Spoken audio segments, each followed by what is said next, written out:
I'm Mai Salazar. Here are the latest stories. The Commission on Elections, or Comelec, on Sunday said overseas voter registration for next year's elections remains suspended from May 1 to May 14, even for overseas Filipino workers or OFWs currently in Metro Manila and its adjoining provinces. Among these are the Comelec for Overseas Voting or OFWS in Intramuros, Manila, Department of Foreign Affairs Asiana Building in Parañaque City, Philippine Overseas Employment Administration Building in Ortigas Avenue, Mandaluyong City, and the Maritime Industry Authority SM Manila Satellite Office. It said applicants with urgent travel needs are encouraged to contact the OFWS for their queries and concerns. Comelec OFWS said applicants can contact their office through its official Facebook page, numbers, or official email addresses.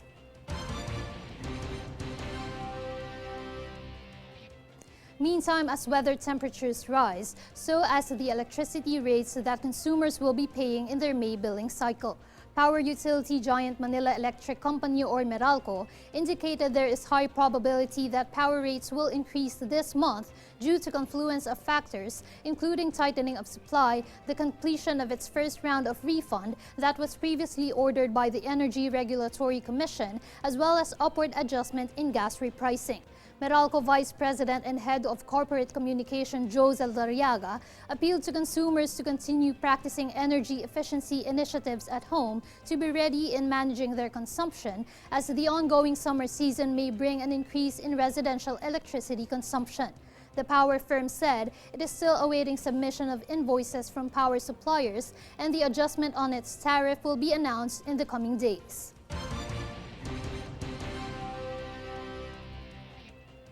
The national government's borrowing breached the 1 trillion peso mark in the first quarter of the year as the Duterte administration takes advantage of low interest rates in bridging the wider gap between its expenditures and revenues. For news on banking and finance, we have Trisha Gajitos reporting.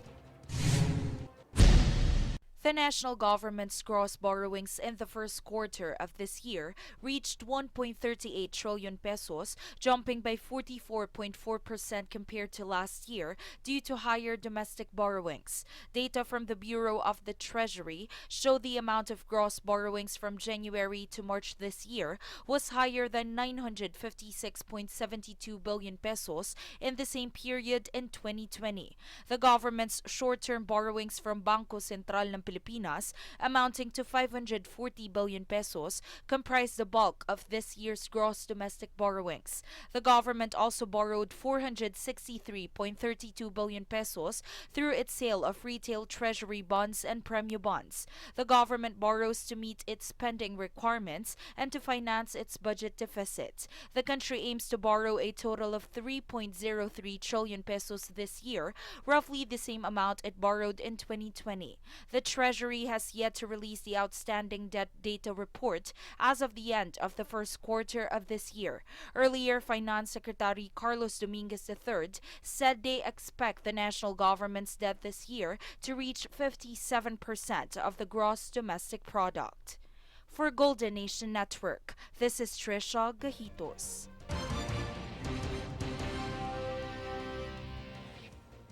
We are your voice for change. We will keep on bringing updates and the latest stories. I'm Mai Salazar. Watch these stories on News Force.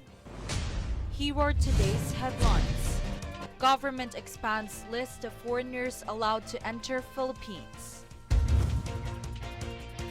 Joint House Committees on Economic Affairs and Social Services approved 405.6 billion peso Bayanihan 3. National government protests Chinese Coast Guard's actions against Philippine Coast Guard. National Police Commission nominates only one candidate as next Philippine National Police Chief. Diesel prices to slightly increase, gasoline prices unchanged. United States President Joe Biden's recognition of Armenian genocide helps Armenia heal. Fair and balanced news. Comprehensive reports that will take you to the heart of the action. This is News Force.